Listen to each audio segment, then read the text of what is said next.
कौन फूल पूजा बानी ईश्वर है महादेव,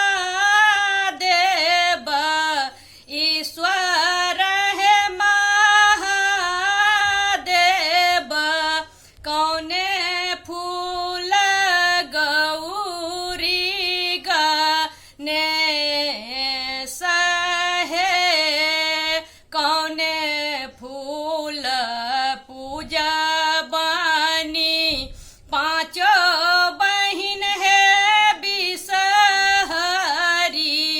पांचों बहिन है बिसहरी। जिनका पूजन प्रसन्न है सहे, आक धतुर पूजा बानी ईश्वर है महादेव,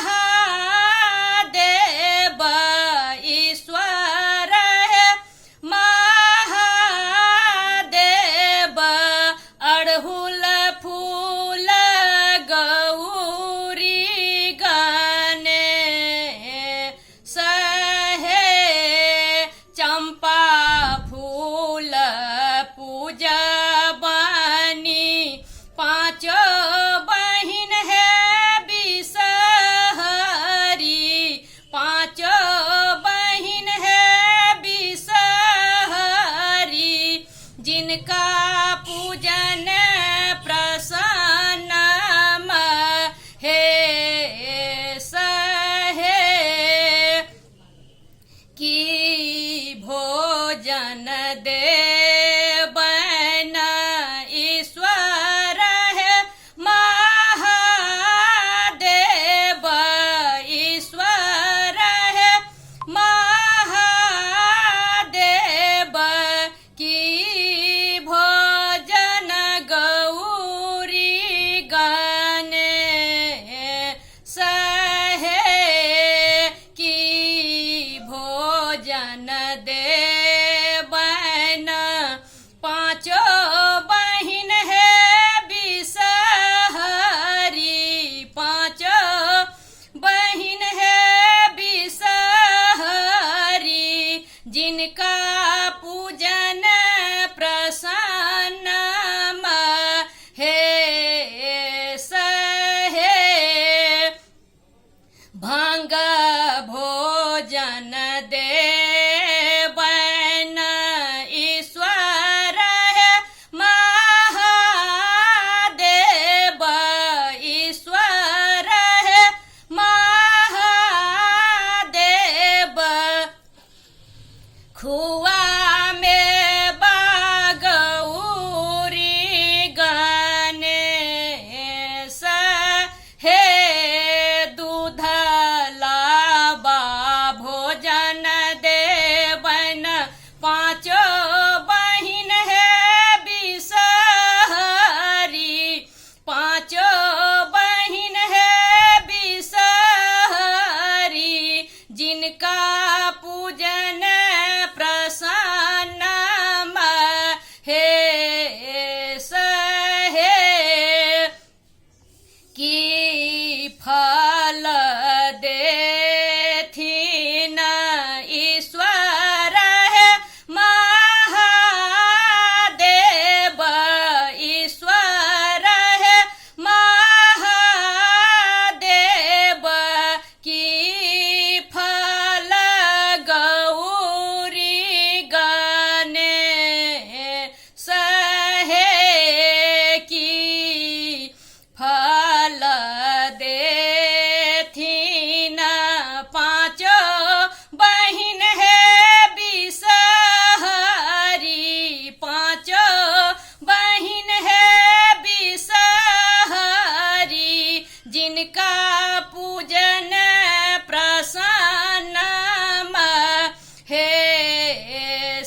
बक